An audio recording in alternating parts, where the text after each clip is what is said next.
Right now you're getting a sneak peek at the end of the video, but I'm putting it out right now because it's so important for you to know this. Yesterday I scanned this car and I got a code for a bad mass airflow sensor. Now that sensor lives right inside this air box. There's the sensor. That MAF is $400 from Nissan. And I would have wasted that money because that is not the problem with this car. The actual problem is $25. So I'm going to show you exactly how I found the problem, how I saw that the mass airflow sensor is not bad, and I'm going to help you not make that mistake because it's so expensive and I've seen a lot of people do it. So let's go to yesterday and we'll start diagnosing this car. I think this is going to be a pretty good one. A friend of mine 2 weeks ago called and said he had a check engine light on this Pathfinder. And I said, I've got a little bit of time, go ahead and bring it over. And I'll at least be able to scan it for you to let you know what's going on with it. Let me plug this thing in. All right, today I'm using the K8 Pro. Let me go ahead and turn the car on. And we're gonna go into intelligent diagnosis. Right now it's just scanning the VIN. It should be able to read it pretty fast. This is a 2016, so they're pretty good with it. Let's see how fast it goes.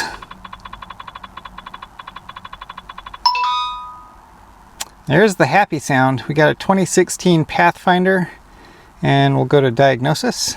So last time I scanned the car, it had a MAF sensor code. Didn't have a whole lot of time, so I pulled the MAF sensor out and I cleaned it. And then I sent him on his way after clearing the codes. I said, if the code comes back or if the check engine light comes back on, let me know. Well, you can guess where we're at now. Check engine light came back on. He said it took about a week. And so it's back on. We're going to actually figure out what's wrong with this car. We're going to go to system selection because we know it's the engine, and that's all I really want to look at today is just this check engine light. As soon as that comes up, we can check the codes on it, and I suspect it's going to be the same code for a MAF sensor. So let's see what it says. Yeah, there it is. P0101 MAF sensor circuit bank 1. I don't know why it says bank 1. There's only one MAF sensor, but that's just what it says. It's a Nissan thing probably. So we're going to go into, we're going to back out of this and we're going to go into data stream. Let's go ahead and start the engine. And what I want to do is read the MAF sensor data that it's giving me. See what it sounds like or what it looks like. Let's go there, read data stream. We're going to go all signals, and then we're going to go to MAF. Where is it? There it is. Mass airflow right there. Hit OK. We can graph this. Let me go ahead and back out of it. We're going to graph engine speed also, just so you can see that. I can look at the the TAC, but you can't. So let me get that in there. Engine speed. Okay. Now we can graph that. I'm going to go ahead and merge the graph here just to make it easier to read. And there we go. So right now the mass airflow is reading 4.3-ish grams per second of air coming through. And it seems to be pretty steady with the engine speed. Let's give it a little gas here. And what I'm looking for is any dropouts or any weird activity on the mass airflow signal. I'm not seeing any. It looks dang steady. Let's bring the RPMs down. And that looks good too. So at idle, it's a pretty high-ish idle. We're at 4.3 grams still. Let's go ahead and get it into gear. I'm in reverse now. That'll bring the idle speed down. What I'm looking for at a lower idle, about 500-600 RPM, is, there it is too. It says 3.5, 3.6 grams per second. This is a V6, it's a 3.5 liter, and that's kind of a rough estimate of where you want that airflow to be.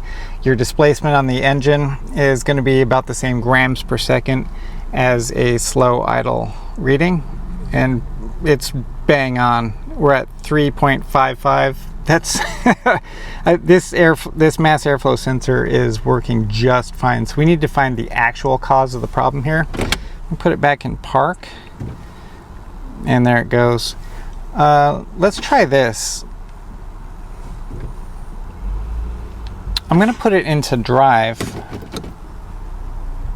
And there we are. Let's get it kind of settled down here.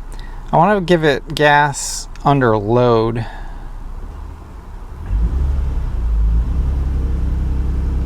Yeah, and we're using more air there. Let's go back. We know our mass airflow is fine. So let's try this. I want to go, we're gonna get rid of mass airflow, and then I want to go up and see the alpha, bank 1 and bank 2 alpha. That's going to be the fuel trim on this car, and right now we're at 100%, 103, so maybe there's a vacuum leak in here somewhere. Let's give it a little bit of gas. It's actually going up, so we're at 107, 108. Typically a vacuum leak, a small one anyway, is going to be a higher change at lower RPM. So once you get the RPMs up, it kind of goes away.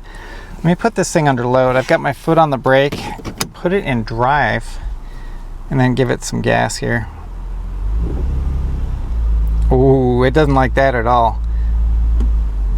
And I don't want to power brake it for too long, but just that little bit, it's going all the way, it's maxing out at 125%. So that means it's giving the car 125% of the fuel that it was designed to give it at that load. And so I'm wondering if the fuel pressure is a problem. And I'm also wondering if we've got a bigger leak than what I can hear with my ears.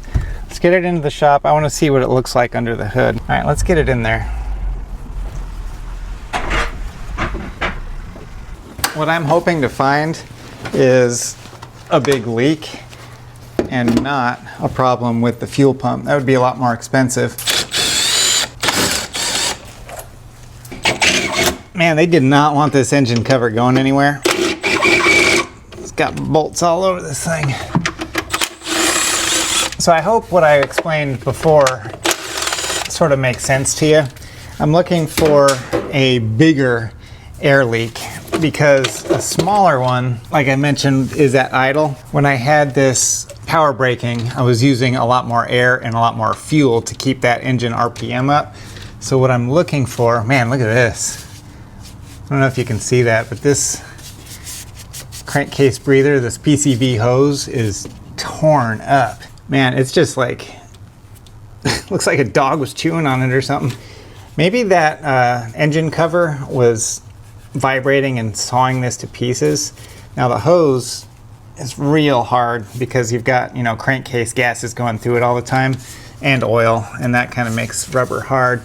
I don't see any holes in it, so I don't think it's leaking, and I don't feel any down here on the bottom. But definitely, if this hose were leaking, if it had a hole in it, that would definitely cause the problem that we're looking at.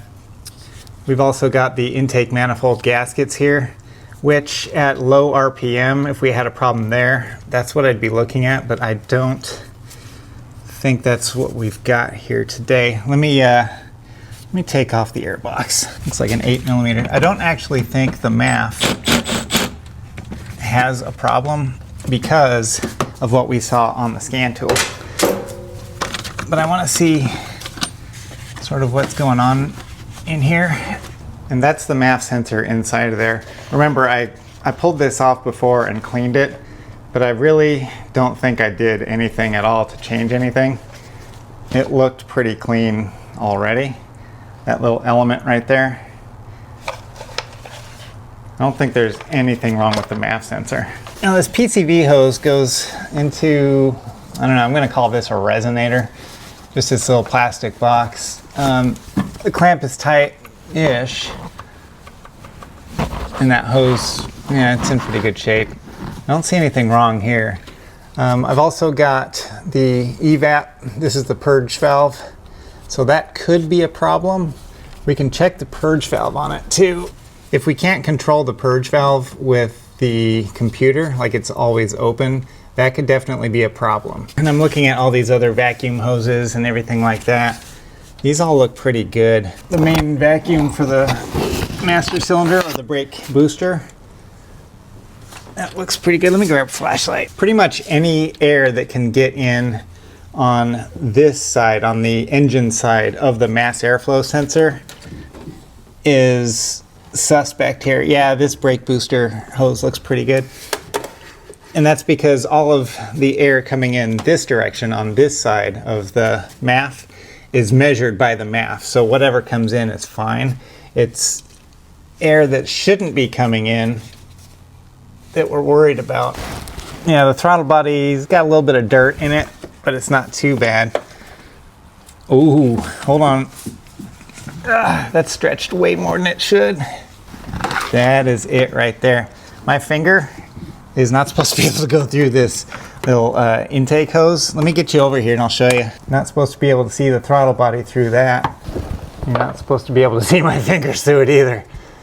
It's lots of cracking. That thing is toast.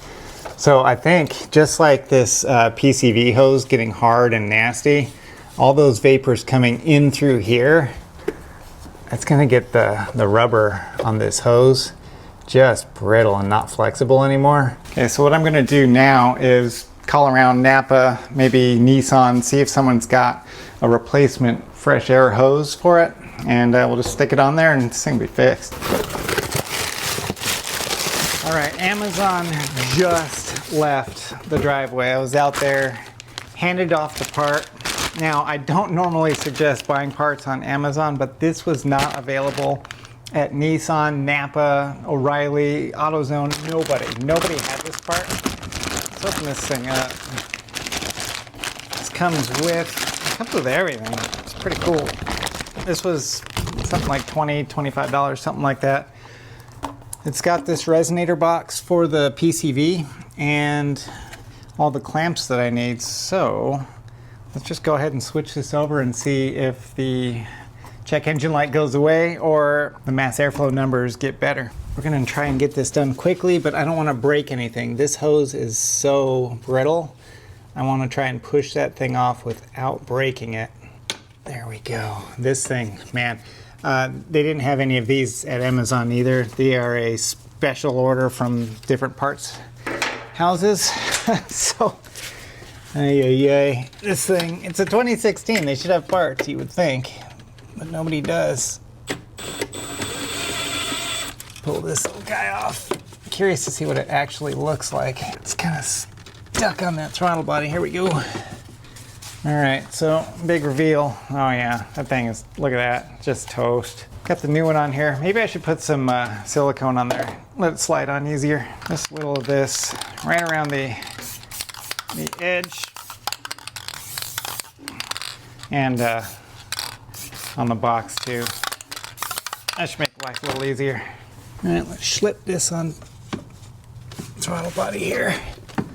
Okay, this goes in this direction here, and then it clips back there. This seems to be a fairly quality unit. It's just a little made in China cheap thing, but there we go. It fits just right. And you gotta plug in that MAF. You're not gonna get any good info without that thing being plugged in. We're gonna set this for stun.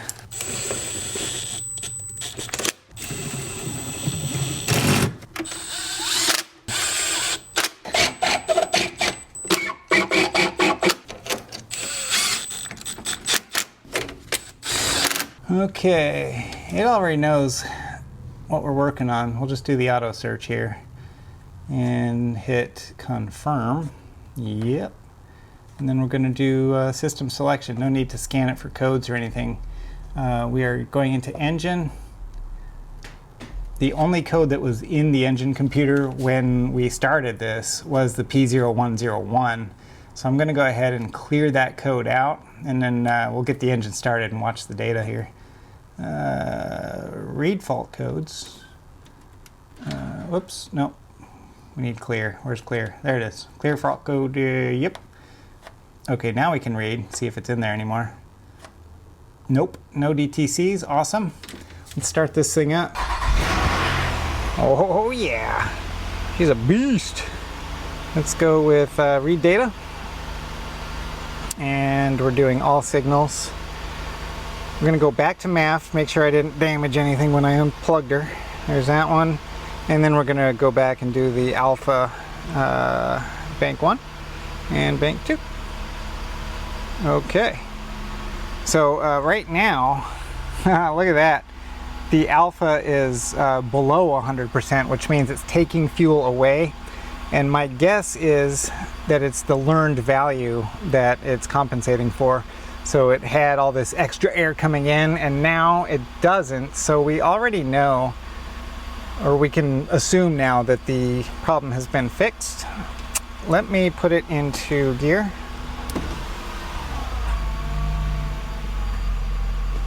Okay, it came back up to 100 pretty quick. Except bank 1. Bank 1 is lagging behind. Come on, bank 1. And I'm gonna do a little power brake here. Oh, heck yeah. Those numbers are not positive, they're negative or below 100%. This thing is fixed. Yeah, once he drives it, the computer's gonna learn new values for that mass airflow sensor. Matter of fact, let's go back real quick and just see if there is a special function for that. Idle air volume learn, let's do it. Okay. We're doing automatic because, you know, but this is going to learn, this is going to get the computer to learn these values a lot quicker than it would if you're just out on the road driving it. So hopefully let this thing keep going. So he'll be able to drive it and the performance isn't going to be suffering right when he starts out. Want him to be happy, you know what I mean? All right, it still says it's executing. My guess is that's because the engine is still cold and it needs to warm up. So I'm not gonna bore you with the rest of the procedure. As far as I'm concerned, this thing is fixed. Now, what did we save? $400 in a part we didn't need to buy. There's another video that I've got for you. Click right over here. I'll show you some testing procedures that I use to save hundreds more and not buying parts that you don't need. So don't use the parts cannon, do some testing. I'll see you over there. Thanks for watching.